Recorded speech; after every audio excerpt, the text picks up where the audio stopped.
और Donald Trump के सत्तासीन होने से पहले रूस यूक्रेन की जंग में एक ऐसी रणनीति से जंग को भड़काने की कोशिश हो रही है जो ट्रंप के लिए भी इस क्षेत्र में युद्ध विराम की संभावना को खत्म कर देगी। इस कोशिश के लिए ब्लूप्रिंट टीम बाइडेन ने बनाई है, जिसका मकसद है आने वाले दिनों में भी अमेरिकी मदद यूक्रेन को ना रुके। लेकिन इस प्लान में जंग का केंद्र क्या है? जवाब जानकर आप हैरान रह जाएंगे, क्योंकि वो जगह ट्रंप की भी कमजोरी है। देखिए कैसे बदला जंग का प्लान, युद्ध का क्या नहीं निकलेगा समाधान।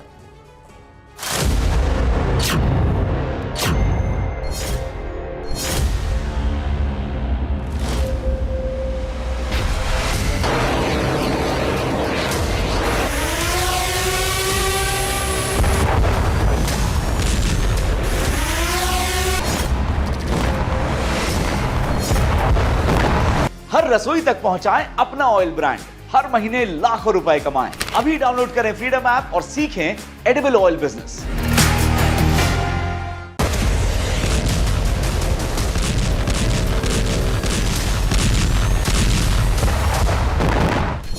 जंग का केंद्र क्रीमिया, रूसी हेडक्वार्टर का पता चल गया।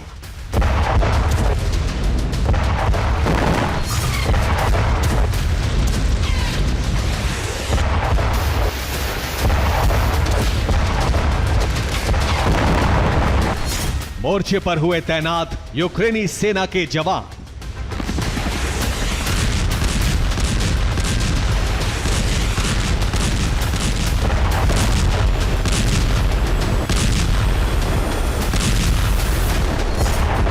कुर्स्क में यूक्रेनी सैनिकों को मिली बढ़त ने जेलेंस्की का मनोबल इतना बढ़ा दिया है कि अब बारूदी अभियान की दिशा बदलकर यूक्रेनी सेना नई सफलता की तरफ आगे बढ़ने की कोशिश कर रही है। और यह दिशा है यूक्रेन का दक्षिणी क्षेत्र।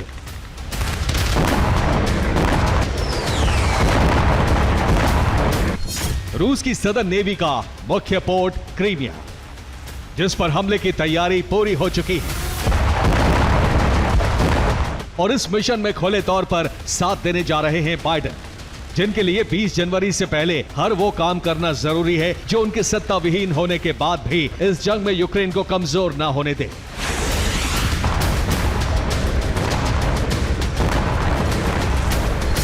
और इस प्लान की पृष्ठभूमि यूक्रेन ने तैयार कर ली है, जिसके बाद टीम बाइडेन ने क्रीमिया के मोर्चे पर जंग के लिए ब्लूप्रिंट तैयार कर लिया है।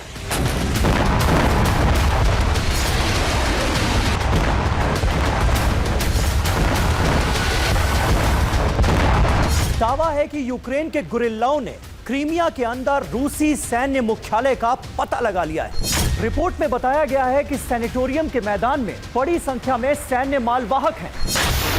यानी रूस ने अपने सैनिक और सैन्य इक्विपमेंट्स के लिए न सिर्फ अंतर्राष्ट्रीय कानून का उल्लंघन किया है, बल्कि इस क्षेत्र का इस्तेमाल यूक्रेन पर हमले के लिए भी किया है,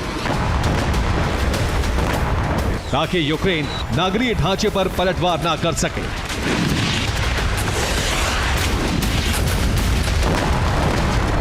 लेकिन अब बाइडेन ने इसी जानकारी के आधार पर अपनी टीम को एक्टिवेट किया है, इसलिए टारगेट अब क्रीमिया है।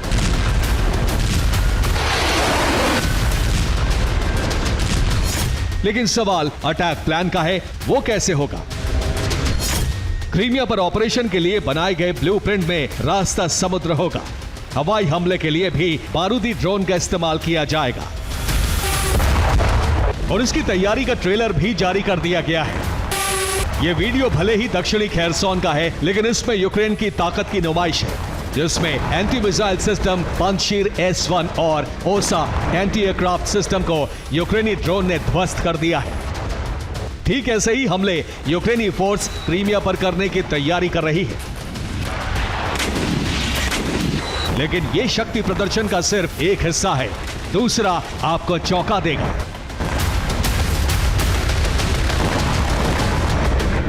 यह तस्वीर यूक्रेन के उस जल दैत्य की है जो ब्लैक सी से रूस के सदर्न पोर्ट के लिए सबसे बड़ा संकट है।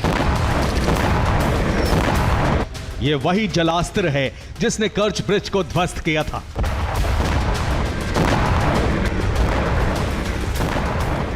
और अब यूक्रेन का यह ताकतवर हथियार रूसी नेवल फ्लीट और ऑयल टैंकर्स को निशाना बनाने के लिए तैयार है। यूक्रेन के नेवल कामिकाज़े ड्रोन की लंबाई महज 1 मीटर है और इसका वजन 8 किलोग्राम है, लेकिन ये घातक हथियार 3 किलोग्राम पेलोड ढोने में सक्षम है और इसकी गति 40 किलोमीटर प्रति घंटे है, जो ब्लैक सी में बड़ी संख्या में तैनात रूस के जहाजों के लिए अब सबसे बड़ा संकट है। यानी क्रीमिया में बारूदी जलजला लाने की तैयारी हो चुकी है, लेकिन इस तैयारी का मकसद क्या है और यह भी जंग के विस्तार की दिशा में उठाया जाने वाला पहला कदम है? जवाब है हाँ।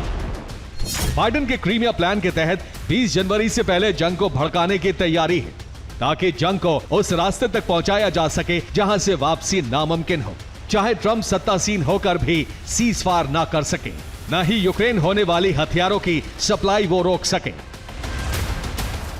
क्योंकि क्रीमिया ट्रंप की कमजोरी है, जो काला सागर में अमेरिका के लिए मुफीद ठिकाना है, और अगर इस दिशा में यूक्रेनी सेना बढ़ती है